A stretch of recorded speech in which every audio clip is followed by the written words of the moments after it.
Nii, ma ütlen teile otse välja, et täna juhtub midagi väga erakorralist, mida ei ole minu ajaloo jooksul veel juhtunud. Tuleb grupp sisse, nad tulevad autoga ja nad võtavad ise kõik söögi kaasa. Ma ei pidanud üldse mingit sööki, mitte midagi, nad võtavad kõik kaasa. Nagu te näete, siis mu külmutuskapp, Pootsman, ai vana pölle kuule. Kilo juurde söönud või? Kas sa oled kilo juurde söönud või? Vana Pootsman. Nii kui te näete, siis külmutuskapis, mis paistab? Kas näeb välja, et tulevad inimesed külla või? Värsked ussid ja värske salat. Tegelikult ma söön selle ise kohe ära. Vot, nii on lood. On ju Pootsman? Pölle ja bombonu.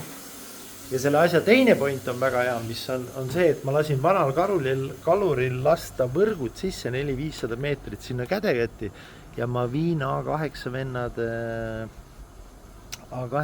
neid võrke välja võtma. Panen ühesõnaga A8 vennad tanki. Vot.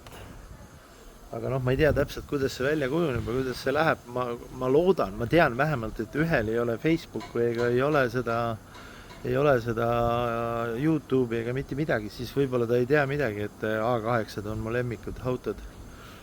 Ja ma pean kindlasti oma suu kinni hoidma, sest ma olen siuke, kes võib sinna vahele hakata susama midagi, et mul on parem auto või midagi sellist, aga eks te näete kõiki, ma jäädvustan, nii et olge kanali peal.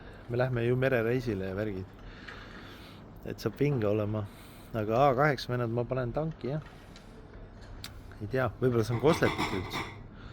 Aga tegelikult ma ei saa saada, sest see Eesti A8 liidu esimees on öelnud mulle, et kõik on väga hästi. Vot, aga selge, jääge ootan videod, ma lähen õhtul paaris tunniks lõhe püüdma. Vot. Aga ehitus käib, vaata see ehitavad ja vaadake, kui ilus auto on seal.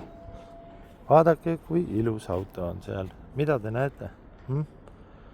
Praktiline, suur, ökonoomne. Väga vinge. Ja 10. mail me hakkame Eesti sõitma, nii et kõik on väga hästi. Nii et oodake ka videosid, mis saab nüüd A8 vendadest. Tanki ma igal tal nad topin ja võib-olla saan koslepit ka.